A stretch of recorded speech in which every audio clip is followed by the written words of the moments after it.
Okay. Currently now is 8 p.m. I believe we can start this session. Before I start speaking about the webinar, just a warm reminder to those who just joined in. If you are over former Portuguese, maybe you can add hyphen Portuguese just behind your Zoom name. That will help a lot to clarify when you are speaking.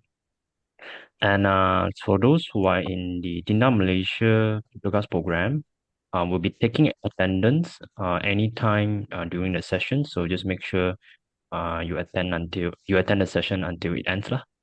So okay, currently now it's 8 p.m. We have 18 participants in this webinar. So just for all of your information, I will speak for around 3 to 5 minutes. Just a brief introduction for both for the organization, International Idea and Tindak Malaysia, and also our guest speaker. So, for each of the guests, I will allocate 40 minutes. Um, they will speak until there's a 5 minute break in between both of the guests, and then around 9:30, we'll start the Q&A session until the session ends. So just make sure to leave all your questions or any further discussion until then.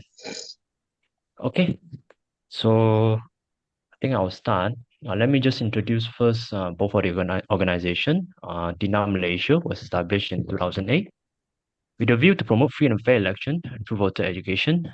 Since its inception, Tindak Malaysia has conducted training for polling agents and counting agents, also known as PACAs, to improve polling practices on polling day. Tindak Malaysia has continued to work proactively with electoral bodies as well as other like-minded societies and NGOs on various electoral reform matters, such as improvements to electoral boundaries, strengthening electoral rule integrity, and observing the conduct of elections. While our co-organizer, International Institute for Democracy and Electoral Assistance, also known as International IDEA, is an intergovernmental organization with 35 member states from all continents that has a focus in advancing democracy worldwide. As a universal human aspiration and an enabler of sustainable development, through support to the building, strengthening, and safeguarding of democratic political institutions and processes at all levels. So today we'll be discussing a few important aspects of poll workers, including its recruitment process, and our guest speakers here, as well as the audience members, or anyone basically in this webinar, will be to discuss the poll worker program process from policy and legal requirements standpoint, and the challenges for the poll worker program, anything from sufficient manpower, quality of training, and to feedback process. And also to explore reforms requires for poll worker recruitment and the program in general. So without further ado, we are honored to have two esteemed guests who will share their insights and experiences, offering valuable perspectives on the topic today. Let me first introduce Puan Zoe Ranwa, who is a member of the Election Commission of Malaysia. Prior to her appointment in 2019, she was actively involved in electoral reform advocacy and activism. As part of her work in the Coalition for Clean and Fair Elections, also known as PERSE, she coordinated numerous domestic election observation programs and advocated for reforms to the boundary elimination process. She was also head the lead researcher on elections for the Institutional Reform Committee (IRC) in 2018. Outside of her work on elections, she has been actively involved in campaigns for parliamentary reform, freedom of information, and youth engagement and empowerment. And our next guest speaker, I hope I'm not butchering the pronunciation of your name, Antonio Spinelli. Is that correct? Splendid. He's the senior advisor, electoral processes for International IDEA, Asia and the Pacific Regional Program in Canberra, Australia. His work combines global research and policies on electoral management and assistance with extensive field experience. Since 1992, he has engaged in numerous electoral assistance initiatives globally, regionally, and at country level for different organizations. Among his key works are the assessment of the 2020 election of South Korea, first to be held at the outset of the COVID-19 pandemic, which aspires safe electoral management policies and practices in elections around the world. Secondly, the IFES publication, Strategic Planning for Effective Electoral Management, and the resulting module of the Bridge curriculum. Also, the electoral cycle and the effective electoral assistance projects, which mark shift towards the provision of sustainable electoral assistance globally. Finally, also the transformative of the ACE project from a static online repository of electoral information to the multidimensional interactive global electoral knowledge network that ACE is today. So, in today's webinar, I hope we leave everyone here who take their time to join, able to understand more about poll worker recruitment and including on how to further improve upon the process. So now currently the time is 8:05, and without further ado, I'll pass the time to our first guest speaker, Juan Zoe Ranhua. Zoe, you can start sharing your screen, I think. Okay. All right, splendid. Okay, can you see my presentation? Yep. Okay, great. So thank you to Tindak Malaysia and International Ideas for Idea International rather for organizing this webinar, and also to Antonio for joining us. I'm also looking forward to your presentation. Hopefully, we can all learn a lot from you, and to all of you who have been SPR Petugas in the past or are planning to be in the future. We really do in SPR appreciate everyone who contributes to elections in any way. So hopefully my presentation tonight can make the experience of becoming a poll worker maybe a little less daunting, a little less stressful, because it is quite a high pressure environment being a frontline election worker. So I hope to add some knowledge to that process. So first of all, what are the temporary election workers in Malaysia? Even it goes as high as our returning officers. So they are only appointed for the election period. And they're obviously for most people, you already know that the head of the running of elections within each constituency. They're assisted by the assistant returning officers who can do the functions of returning officers as delegated. They might help the RO to be in the tally center or the nomination center. And then there are those that basically answer to the RO first.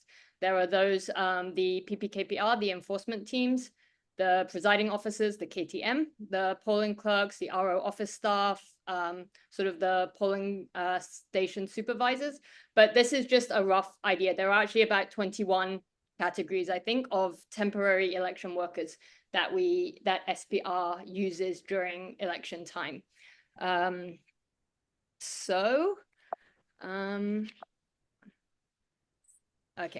I'll just give a brief overview of poll workers and the legal framework, and then I'll get into the nitty-gritty of recruitment and training for you guys.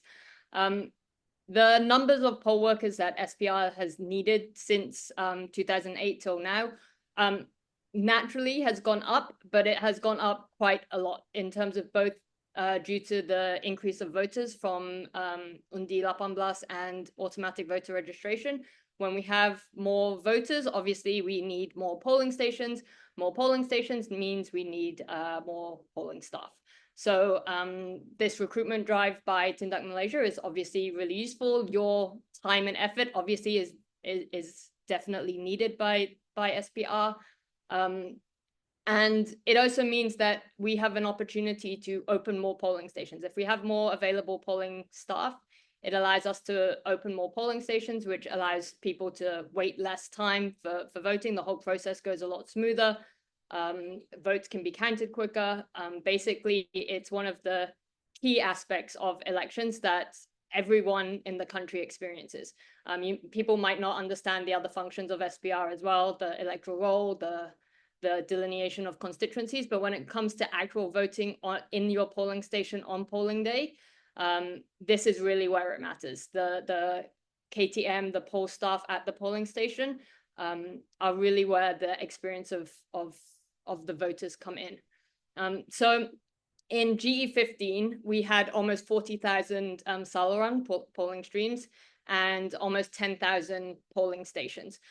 This was a dramatic increase on previous elections, both because we wanted to try to keep our target numbers for each Saluran as they were in previous by-elections at 750 voters per Saluran, despite the huge increase in voters from automatic voter registration, right? And in the end, we had over 150,000 polling clerks, but that, I mean, we also had 360 plus thousand petugas during GE15. And that was a jump of over 100,000 petugas. So the needs of SPR continue to grow. They will continue to grow as the number of voters increase, right?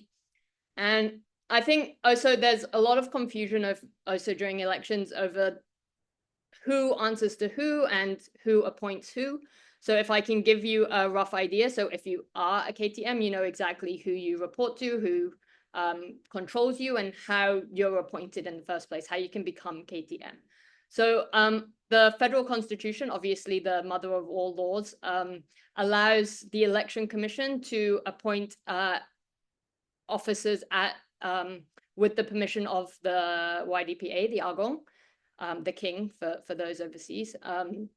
And Article 1152 is very unique. It says that any public authority shall provide any reasonable assistance to the election commission upon our request. So this can include our request to provide us with election workers, if it's necessary. But even though that is the letter of the law, we prefer not to exercise it in a strong arm sort of manner. You know, basically forcing public authorities to provide us with workers isn't the best way to get them to cooperate, and it's not the best way to get the highest quality and the most motivated poll workers. So we generally tend to try to rely on people who voluntarily opt to become poll workers, which often isn't that hard to do. People, especially teachers who work in those schools, are often very eager to become poll workers themselves. So we generally don't have to strong arm people. And I can't remember a case where we have ever needed to do that, at least in my experience in SPR. So that's the overall federal constitution. The Elections Act basically gives us, the election commissioners, the authority to appoint returning officers, assistant returning officers, and the heads of the enforcement team. It doesn't give us the power to appoint the KTMs or those like the Karani or other election workers, right? So we appoint the returning officer, the assistant returning officer, and the heads of the enforcement teams, obviously other officers within SPR. And then those officers are under our SPR, the Election Commission's direct control and supervision. And we must enforce impartiality, fairness, and compliance with the Constitution and laws of these officers.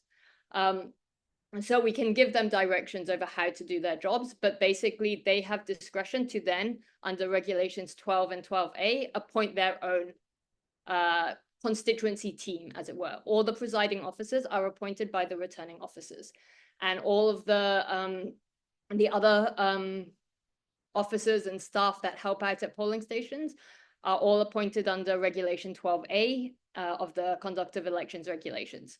So all of these staff are basically answerable to the returning officer, right? It's not like a KTM can suddenly bypass a returning officer and report to the state director or to SPR, because we don't actually even have any direct power over you. We have direct power and control over the returning officer, and the returning officer has control and power over the presiding officers.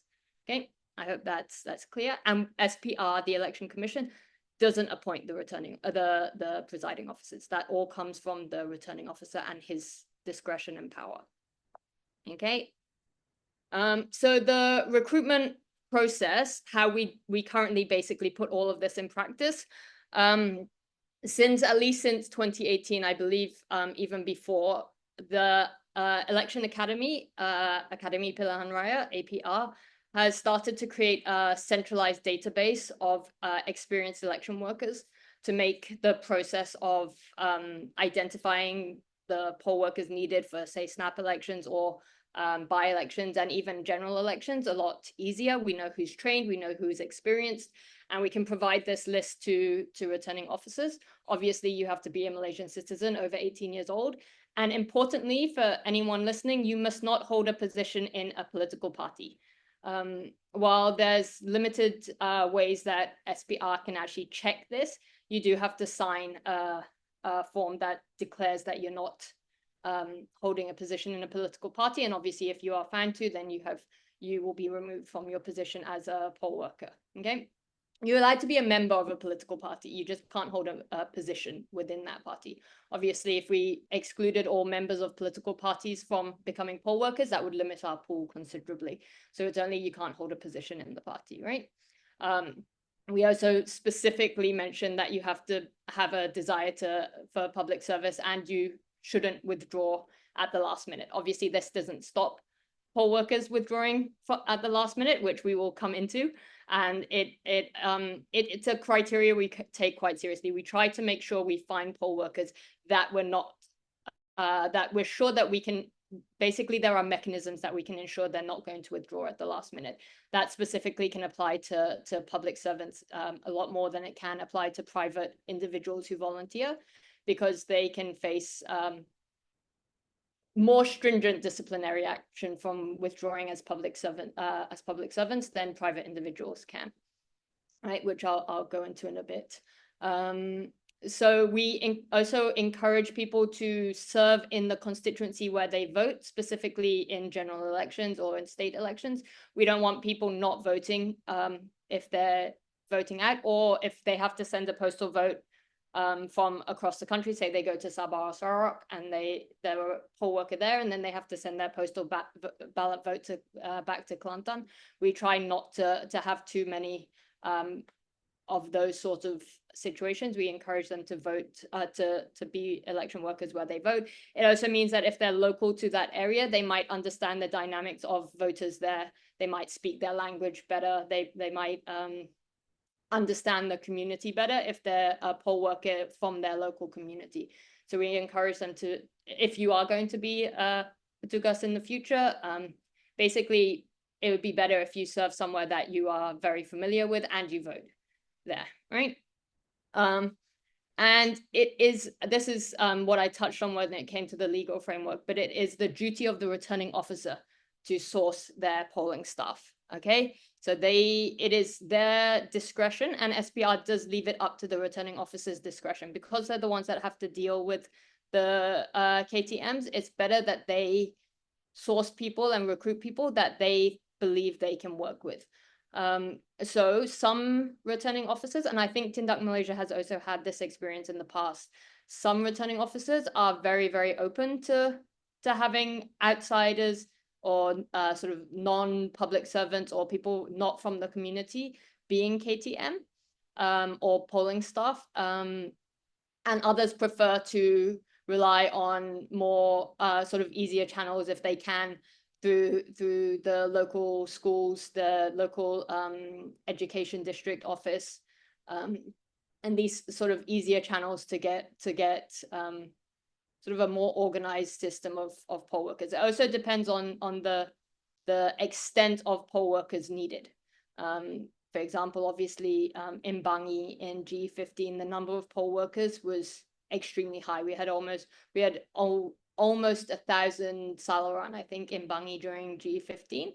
So you can imagine that's almost 4,000 poll workers just for one constituency. So then that single RO, and we can only appoint obviously one RO per constituency, that RO has to source almost 4,000 poll workers for himself. He's obviously going to look outside just the traditional sources of poll workers. So how you can become a poll worker, I think Tindak Malaysia does this very well, from what I've been told by Danish and others who work in Tindak Malaysia.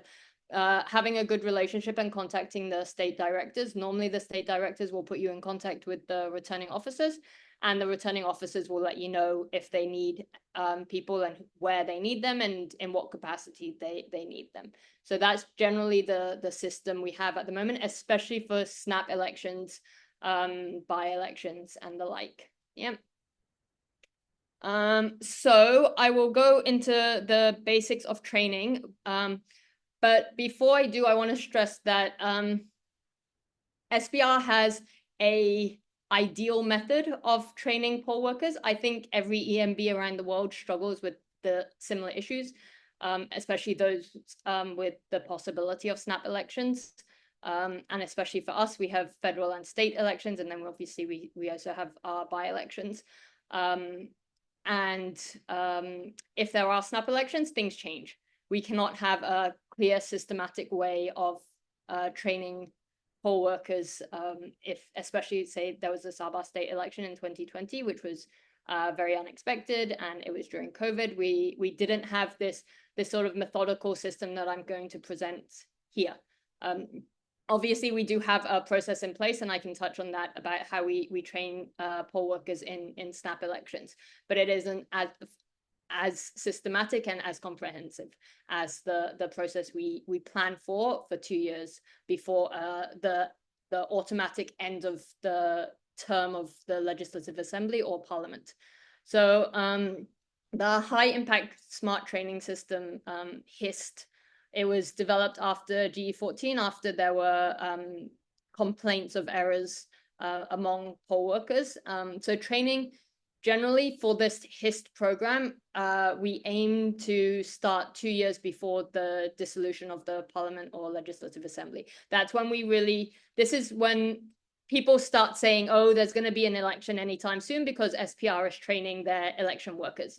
We start sending letters out to schools and the local education department saying that we're going to hold these trainings and please attend. But that doesn't mean that we have any knowledge of any snap elections. Actually, we don't have knowledge of snap elections. We just need to be prepared for, especially after within 2 years of the end of the term, we start our full-on training of election workers. And so it starts with we try to do an initial training session, and then we have online refreshers and knowledge updates. And where possible, it's the APR, Academy Pilihan Raya, that provides these trainings. I think that those who have been KTMs before and are very experienced petugas, you will know that generally Election Academy, I think the general feedback I've received, they are extremely competent in the trainings they provide, and they also allow standardized training for everyone. If the same team is doing all the trainings, then we can be 100% confident in the information that's being given, and the processes that are being trained into our petugas are the same throughout the country or throughout the state, or even throughout the constituency, as the case may be. However, that is the ideal scenario. Quite often, especially if there's a SNAP GE, like in GE15, it is the state officers who do that. That's not necessarily always a bad thing. I think that our states have some extremely competent people, but we do to do the trainings. I think Tindak has also said that there are state officers who really do provide top quality training to polling staff, but our target is for APR, who train do election trainings as their profession, to do the trainings for election workers. All right. So this is just a sort of snapshot of what we did for the Sarawak state elections in 2021. Okay.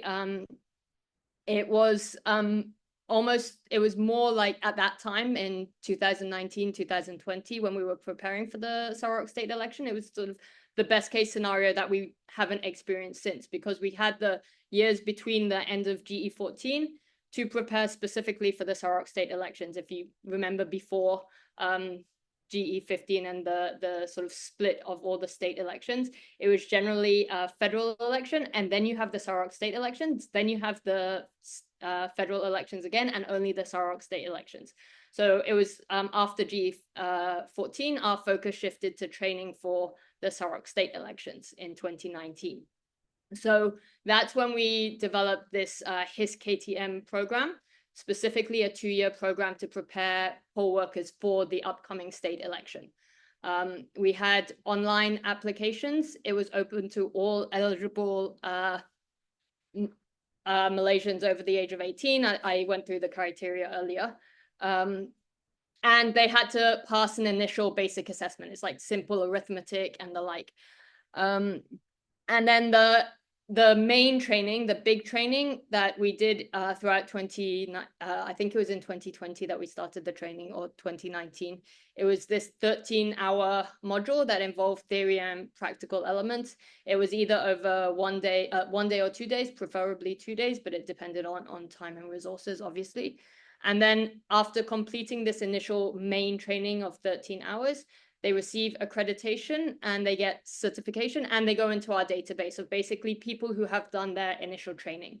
But if they wanted to continue having this accreditation that they are sort of SPR trained election workers, they had to do these periodic assessments every 3 months through the online portal. And so we would send them WhatsApp messages or emails to remind them to do these online periodic assessments to keep their knowledge up to date and refreshed. And only if they completed these periodic assessments and their standards remained acceptable, then their accreditation as certified KTM would be continued. And then when 1 month before the state election, so basically after the state assembly would be dissolved, we would do a refresher course for these poll workers, 5-hour session, right? And they would have recertification. And basically what we did with this sort of certification program is we can provide these names to the ROs for them to choose if they please. We can confidently say that these are the people who have been trained by our election academy. They're the people that will know the process.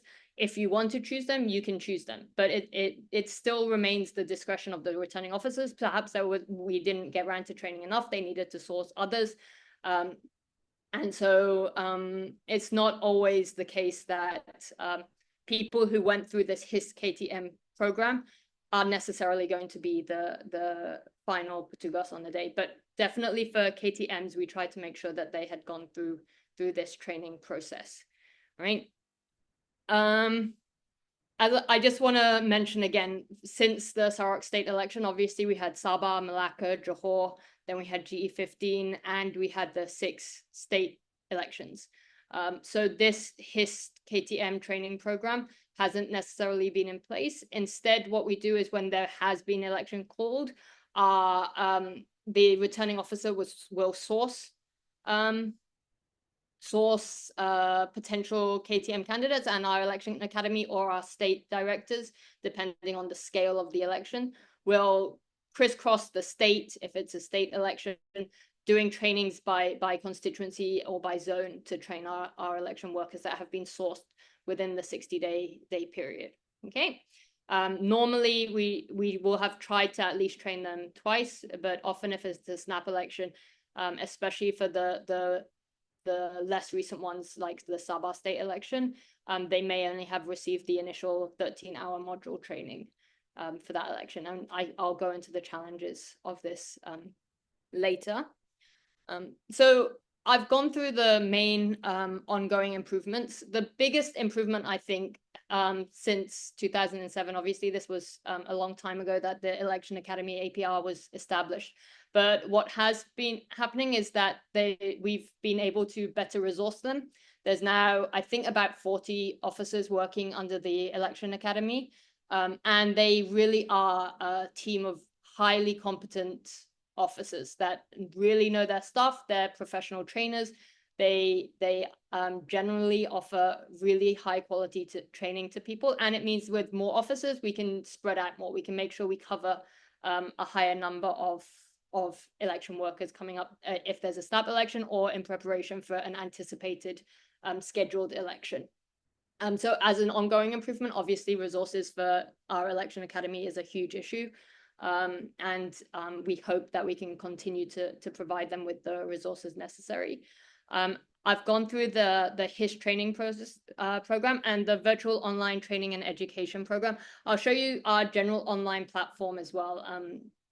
And we have printed guidebooks since, I think it's since 2016, but really they've been improved a lot even since 2018 to provide step-by-step instructions for our poll workers. So even if you're a KTM that struggled maybe in the training, or the training wasn't as comprehensive as you liked, or it was last minute and you couldn't wrap your head around it, basically these guidebooks provide our KTM and our poll workers with step-by-step instructions of exactly what they need to do. And I think the feedback we've been given in the past is these guidebooks do make a big difference. Basically, if KTMs ever get stuck, they forget their training, they just need to turn to these guidebooks, and it's like there's a guidebook and there's also a workbook. So KTMs basically just need to check box everything that they need to do every step of the process.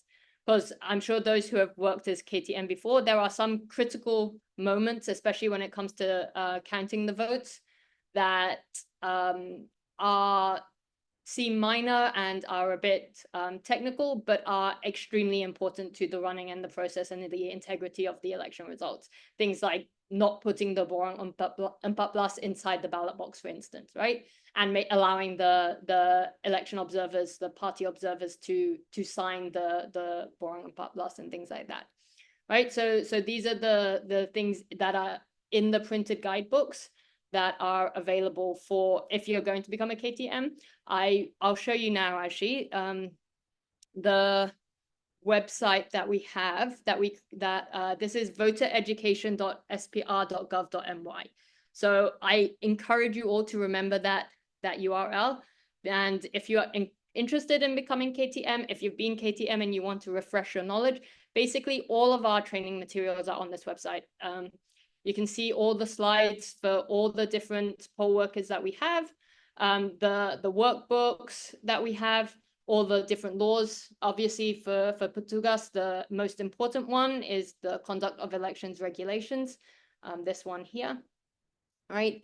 But and you can see the Buku Kerja for the KTM and things like the guidelines for doubtful votes, if you're not sure, like how to ensure that a vote is spoiled or not. There's guidebooks there, and all the training slides are provided. Our academy also puts a lot of our training videos online. So if you go to YouTube and search for Academy Pilihan Raya, you're likely to find, say, 2-hour training long videos for KTM. So you can really go through the training as you like, when you like, right? So those are some of the key improvements. And then finally, the big issue being the challenges. The biggest, I think, a lot of EMBs, especially those that have possibilities of snap elections and those with tight time limits. Obviously, Malaysia's 60-day time limits with snap elections is probably one of some of the tightest limits in the world.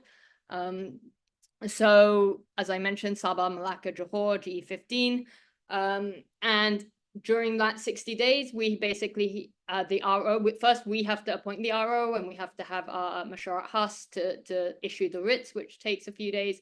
And then the RO has to source and identify all their petugas, and then the academy or the state state offices will go and train them all within that 60-day period. And obviously, normally we don't push it to the full 60 days. Normally it's around 45 days until election day.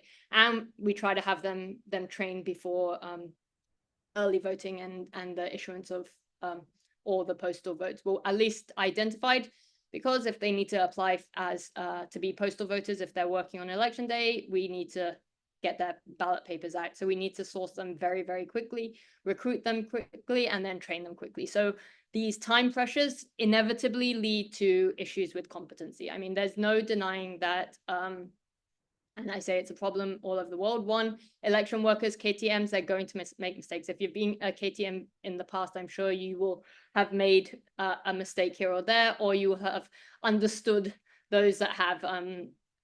When I've watched our KTMs come in late at night after working from 4 a.m., I can fully understand how they might have wrongly put a number on a form here or a form there. So as much as we try to train our election workers as much as possible and keep them refreshed, mistakes are going to happen, and challenges of competency are going to happen. Another thing is, especially when I presented the HIS program, the one we did for Sarawak, one of the main issues is we can do all of this initial training 2 years in advance. But if these teachers, for example, are going to move out of Sarawak and new ones from Semenanjung or Sabah are going to come in, we won't have trained them and they will have missed the initial 13-hour program. So we need to keep up to date with who's moving where. And that's obviously very difficult to do because that involves a government agency that's completely outside of our control. So all we can do is try to minimize, especially as general elections are getting closer, be aware of any major transfers that are taking place if there's a huge number of them. But generally, it's especially, I say, for public servants and teachers, they don't move around as much. So you might have teachers that have served in the same school for many, many, many different general elections and state elections. So that can be a challenge. And obviously, since this was especially an issue in Sabah, since Sabah state election, Malacca and Johor as well, there was a reluctance on the part of our normal pool of petugas to work during elections because of COVID-19 fears.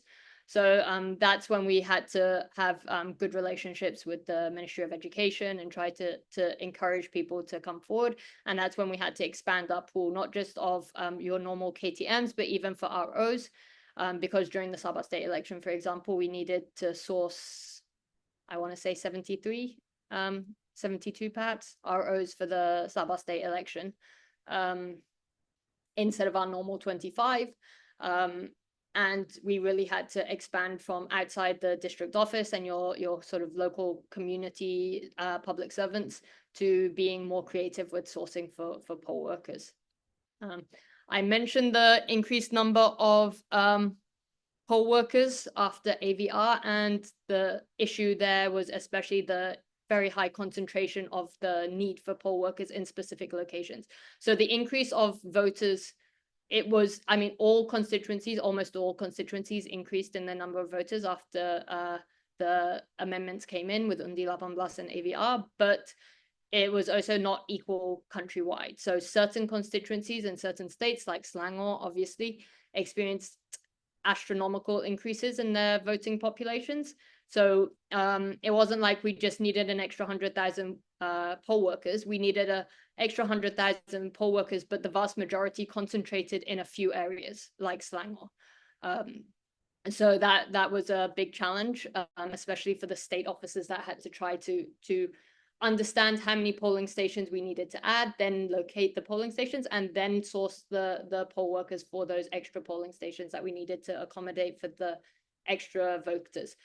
And one last more interesting challenge is this new phenomenon of the separation of state and federal elections.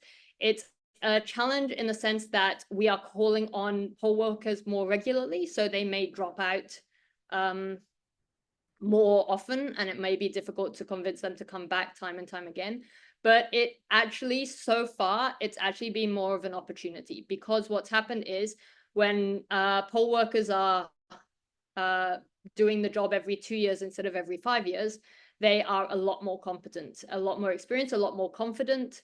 They understand how to deal with voters. They understand how to deal with pacha. They're a lot more relaxed on the job as well, which creates just a generally less stressful environment for voters as well. So the more experienced the poll workers, basically, generally, the better the experience of the voter on the ground is. And those who keep coming back, generally, you know that they enjoy doing the job. They enjoy contributing to the elections, even though they might not be that highly rewarded. They're getting what they want out of it in terms of public service. So especially in the last few by-elections that we've had since the state elections, I think every single KTM that I've gone around and spoken to, and I asked them if this is their first election, and they all basically look at me like, no, of course not. They've at least done it 3 times, because it would be their by-election, the state elections, and the federal elections from GE15. So just from GE15 until now, a lot of our KTMs already have done 3 elections. So it does increase their competency a lot. And that's why I think, especially we've got feedback from our Pemerhati and election observers that the competency of our election workers is improving. But that, while I hope that it's down to our training, but a lot of that is just increased exposure. The more exposure that our election workers get, and the more that we can hang on to those that have experience, and we can basically show them appreciation and they feel valued doing the work they do from the elections, then the better the election process will be. So if you have experience as KTM, I hope you will keep doing it after I've said all that, because experienced workers are really important. And if you haven't been a KTM before and you want to be, I hope you do it more than once.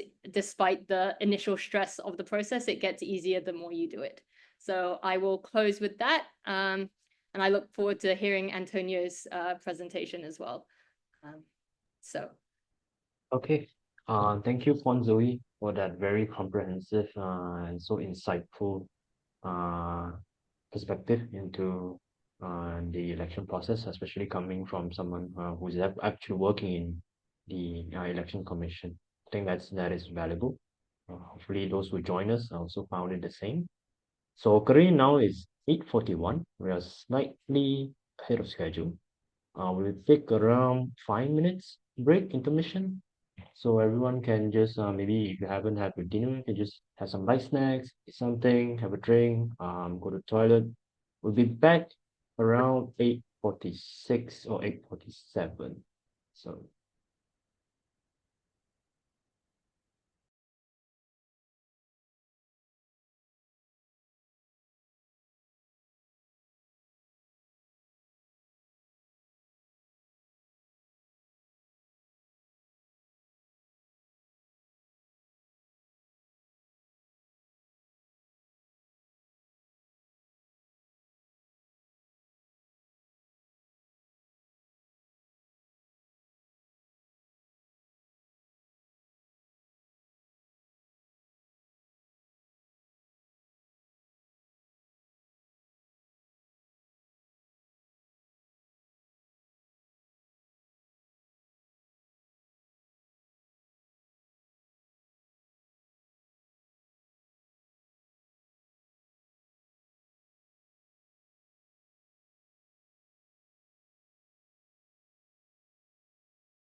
Okay. Currently now the time is 8:47 p.m. We'll resume the webinar session with Mr. Antonio. I think you can go right ahead, Mr. Antonio, and share your screen. Sure, just a second. Let me see. Let me know if you can see it. Okay. Yeah. Then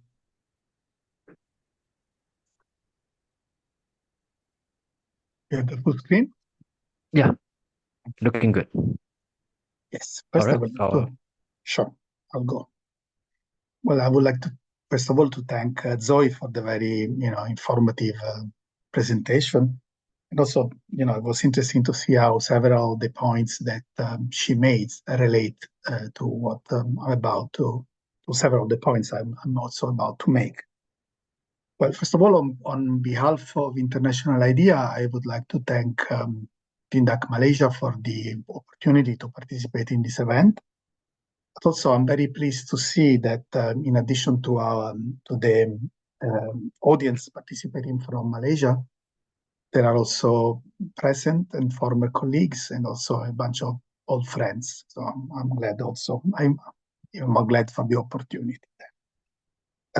Let me start my presentation by stating that this I examine a core an operation that is at the core of election administration, which is the sourcing and recruitment of temporary election workforces.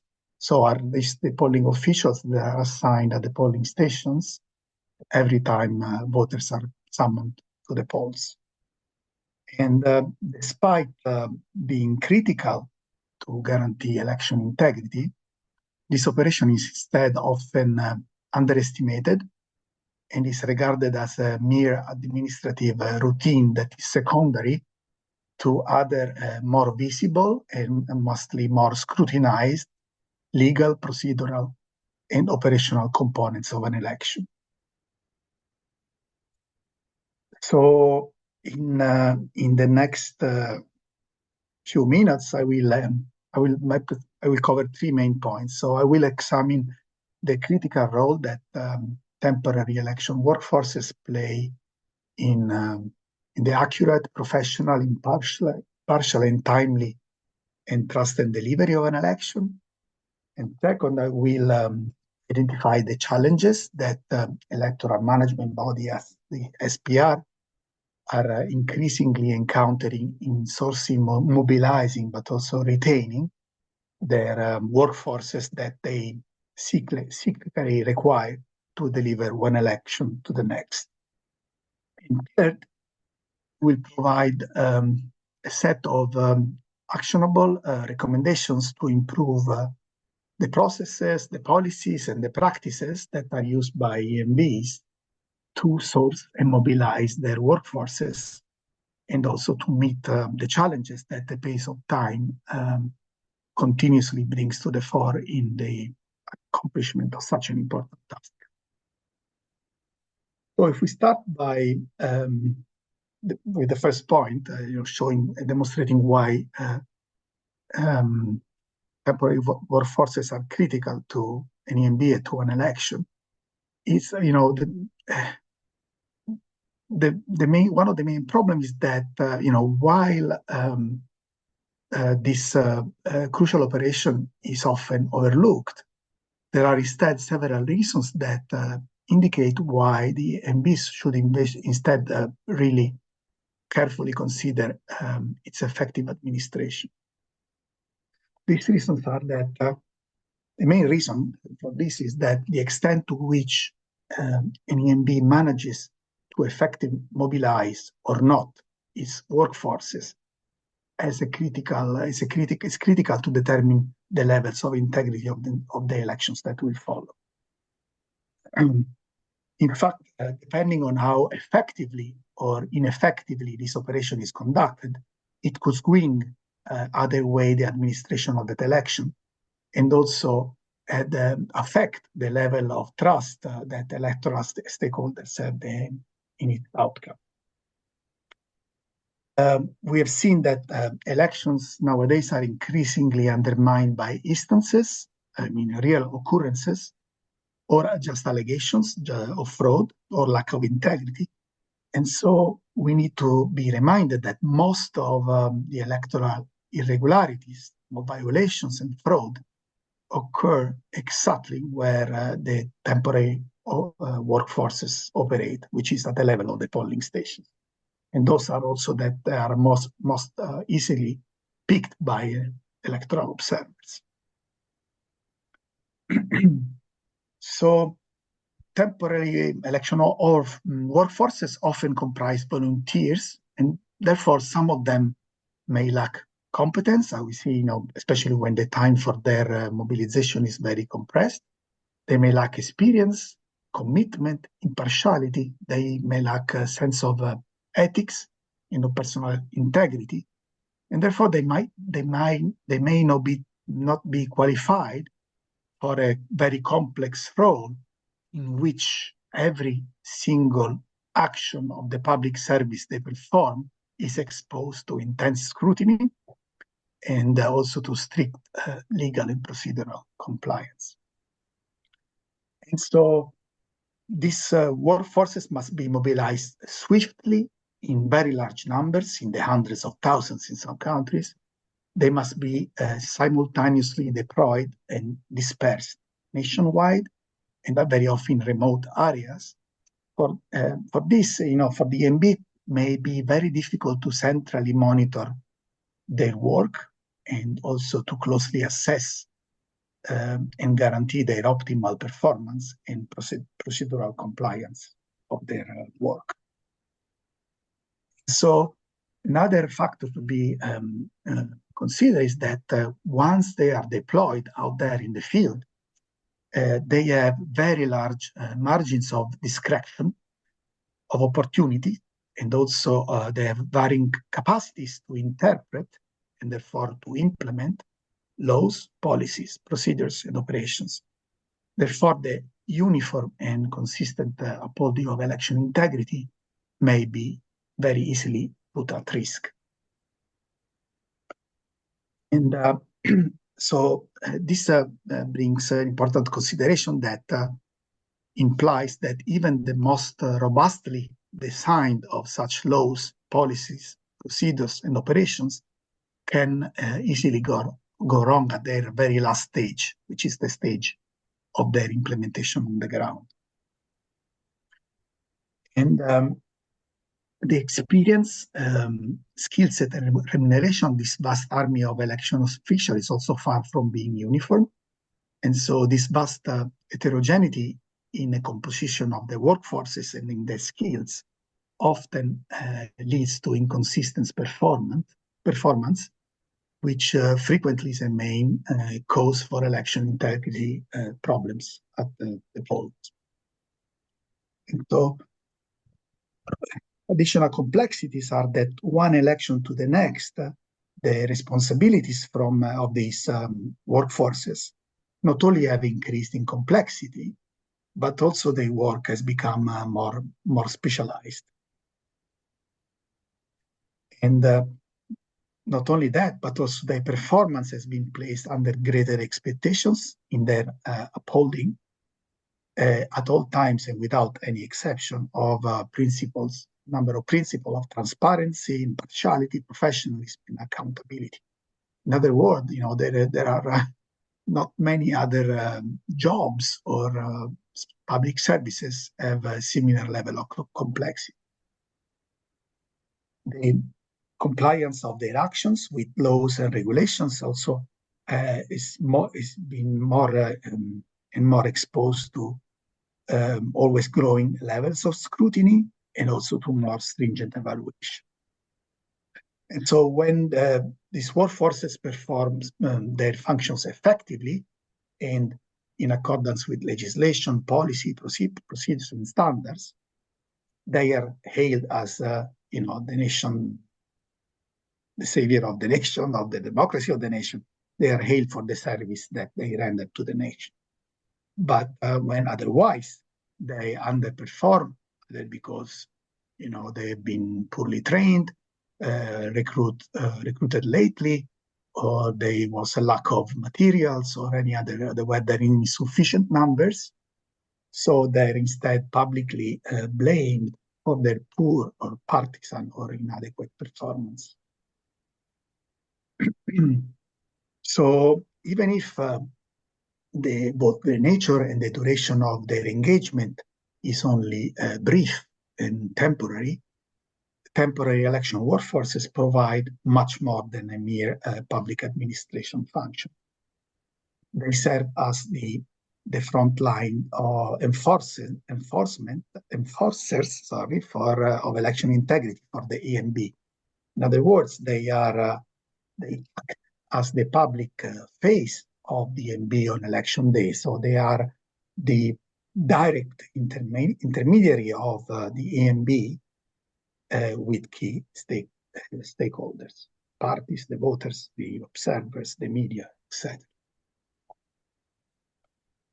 So if we start looking at the challenges, there are, while, the mobilization of, there are challenges in the mobilization of election workforces in different, we must say, we must note that, the jurisdictions are different, but the challenges are similar to many of these jurisdictions. So, so the temporary election workforces are the people element of an election, and so their critical importance for the successful delivery of that election is obvious. But there is growing evidence that shows that the recurring need to mobilize election workforces for one election, and then having to recruit them, to retain and to recruit them again for the next, is becoming a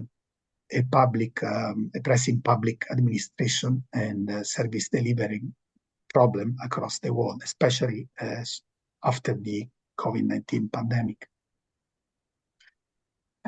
So there are several challenges or factors that are often intervening to limit the ability of electoral management bodies to efficiently mobilize and retain a readily available and temporary cadre of well-prepared and committed election officials.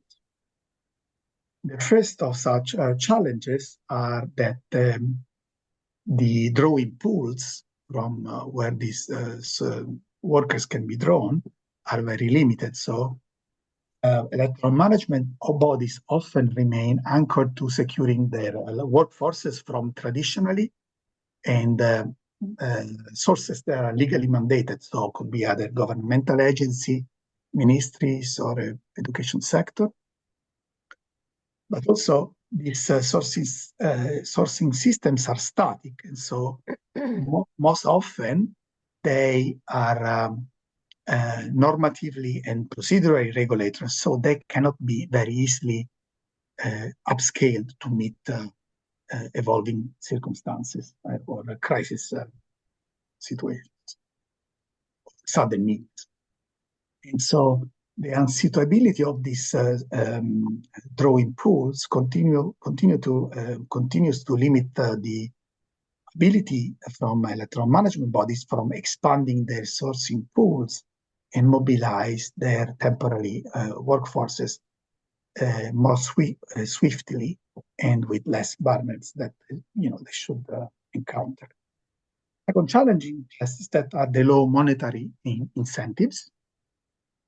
And so conventionally they received minimum wages compared to similar public service jobs. And this is ironic because their job is critical to the quality and the strength is very important, of their country's democracy. And also, while remuneration rates vary substantially among jurisdictions internationally, but they are almost, consistently very universally low by national standards. Often, there is a disparity between the low remuneration and the demanding working conditions. So this contributes to lower the motivation for citizens to take up that role. And many of them drops even after having confirmed, and often they fail to report to work at the last minute on election day. So the demanding working conditions are also a significant challenge because they are becoming more and more demanding, the working conditions, and this adds further disincentives for citizens to perform such a role. And so normally the working shifts are brutal. They exceed 14 hours a day. They begin early in the morning and they end 8 late at night. And the work of temporary election workforces always consistently implies high-stake responsibilities and requires, maximum performance, and which potentially involve also high stress, tense problem-solving role, which is subject to detailed scrutiny on every single task they perform. And so importantly also, the actions might result in unintended consequences or even expose them to penal sanctions or public blame. The evolving responsibility also of the temporary election workforces. There are a number of factors that contribute to make their responsibilities very dynamic. So addition of voting channels, postal voting, early voting, so emerging global health crises like the pandemic, new and evolving threats that are constantly emerging to undermine the integrity of elections, sudden political changes, snap elections, amendment to police station procedures. So this means that electoral workforces can never sit on their past accomplishments, but they all have always to learn and learn. And so one election to the next, the responsibilities never remain the same. And so they must be recurrently trained in their roles, knowledge, and skills. They must be constantly updated and upgraded. The physical security threats is a major challenge that has seen, temporary election workforces to become more and more exposed to threats to their personal and physical security, or to acts of violence when on duty. They are often directly targeted by misinformation, by falsehood, or conspiracy theories that are alleging their political affiliations, and all this they expose. They're exposed to heightened hostility, harassment, verbal or physical attacks. We have seen that increasing majorly in the last years. So even during the pandemic, aside from the health risk that they were, incurring, also those who were enforcing safety health protocols at the police stations faced sometimes resistance or with their aggression from voters that they are unwilling to comply. And workforces also become frequent targets of frustrated voters that are experiencing long queues, technical issues, and or perceived irregularities during the voting process. Seen a mail voting situation in the US in the last presidential elections. Often, this often escalates to physical threats, insults, and aggressive behavior towards them. And in recent elections in Indonesia, we have seen another physical security threat, which is, as many as 250 poll workers having died in Indonesia in the last elections because of fatigue-related issues, or in the last elections of India, more than 40 poll workers have died due to the extreme heat. So it's a job like no other. The risk of absenteeism is also significant challenge because all the problems that I have, all the challenges that I mentioned before, the lack of monetary incentives, the political disillusionment, the low motivation, the health or personal safety concerns, and the demanding working conditions, they are all factors that they majorly affect the mobilization of workforces.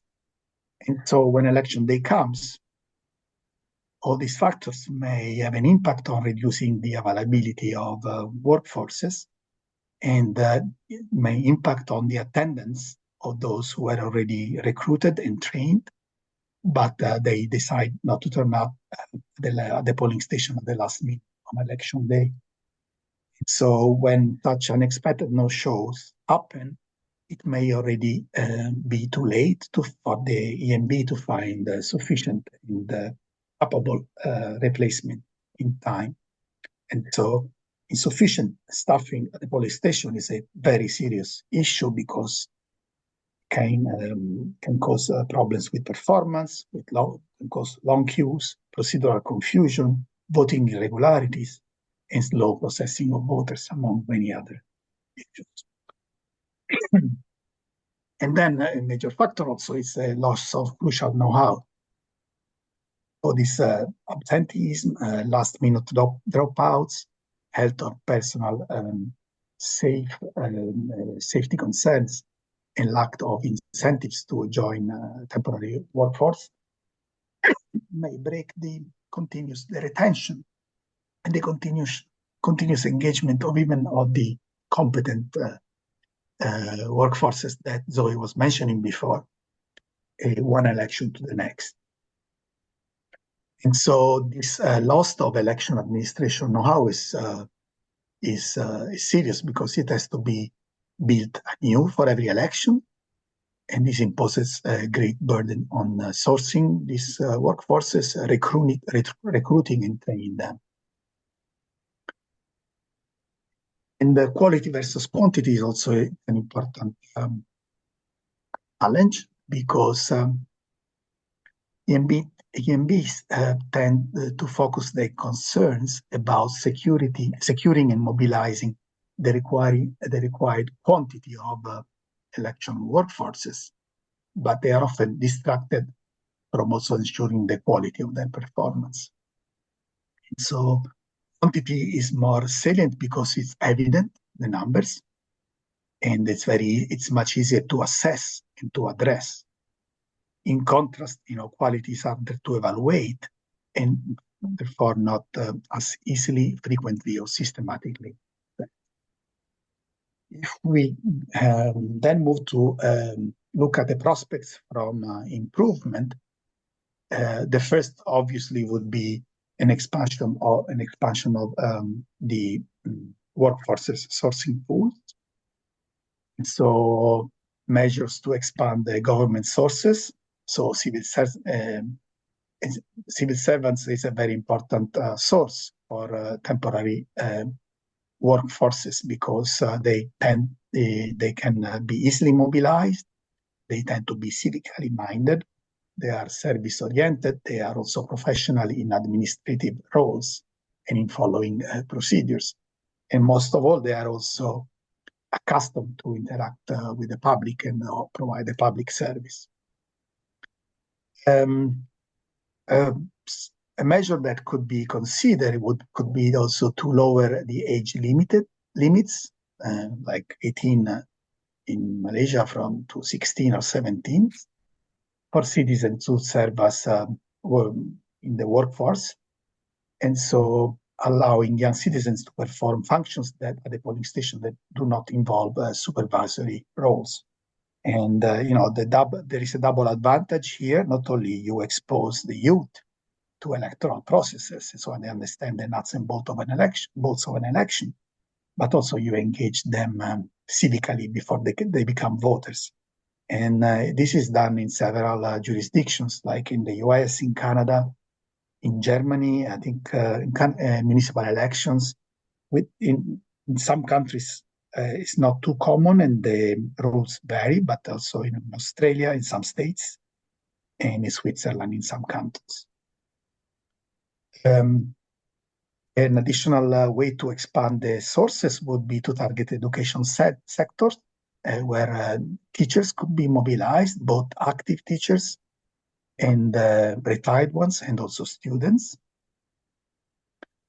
Also to target the migrant communities and the active minorities. So like with the youth, engaging them civically and play a role in the country that is their own now, and also promoting the workforces that are demographically and ethnically diverse. Last but not least, if all these measures fail, why not, if voting can be compulsory, if voting is compulsory, why not, turning the voluntary call for citizens to perform a public administration into a mandatory civic duty, similar to jury service in some states. Another prospect for improvement would be to rethink recruitment. So nurture the EMB relationship with these temporary workforces by obtaining their feedback and learn valuable lessons directly from them in their sourcing, recruitment, training, deployment, and also in their performance, and also to assess, whether and what additional efforts and measures are needed. And at the complex, when election concludes, evaluate those election officials who have performed well, and create incentives, for them to serve again at the next election, and retain and engage them on a semi-permanent basis in the numerous activities that are regularly conducted between elections. So not only limiting, those who have the engagement of those who have performed well in, in the weeks leading to the election, but also engage them, civic education or voter registration drives and so on and so forth. Make their work and engagement also lighter at the polls by increasing the number of officials that are assigned at the polling stations, and also allowing to split shifts. It's also necessary to try to preempt absenteeism, and so subject them to a pledge of attendance to which they formally commit, unless for causes of force majeure, to report at the assigned polling station on election day. Some countries, in extreme situations, they allow to address workforce no-shows at the polling station on election day, so the presiding officer can pick necessary replacement from voters. It's extreme, but better to have someone, even if untrained, the position filled, that having no one there. Also train standby substitutes that can be ready be deployed and fill in any last-minute vacant position. Impose penalties on last-minute absences without having a valid justification for such absence. And also study past elections to predict potential no-show rates. So conducting a statistical analysis of attendance records of previous elections, and how many and where absent poll workers were there.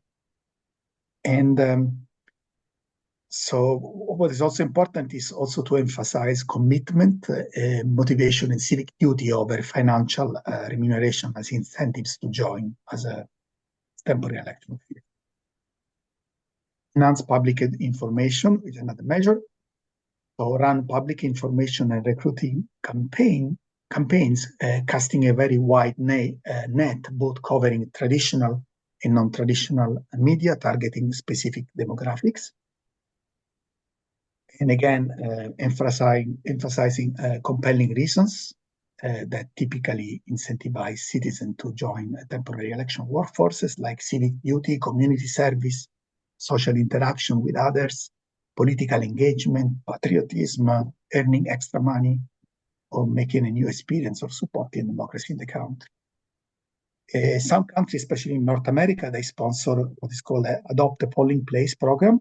And so they make a local community group responsible for funding volunteers within their community to staff their polling station.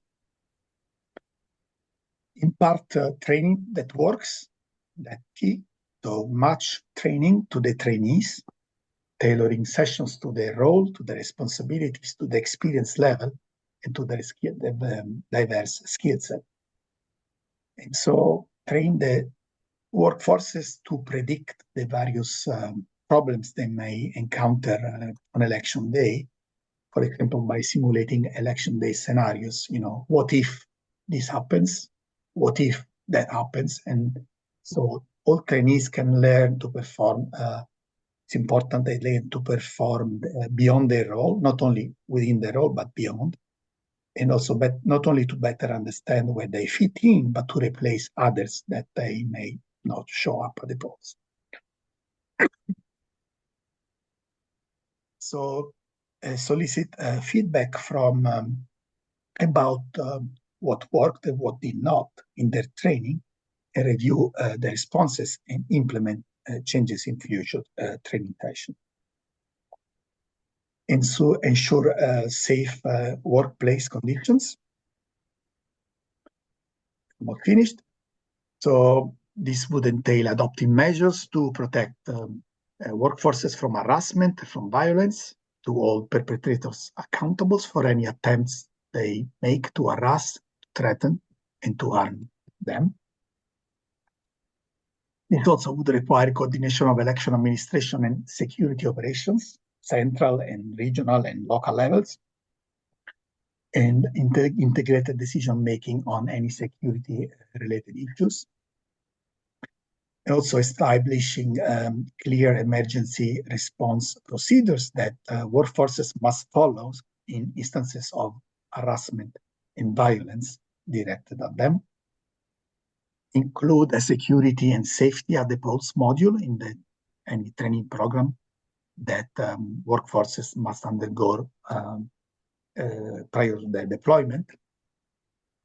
And mostly equip them with conflict resolution skills to resolve problems at the polls themselves, and based on real life scenarios that they may, what ifs I mentioned before, that they may encounter at the polls, with clear procedures for reporting any security issues or emergency they may face. And then, last but not least, evaluate and reward performance.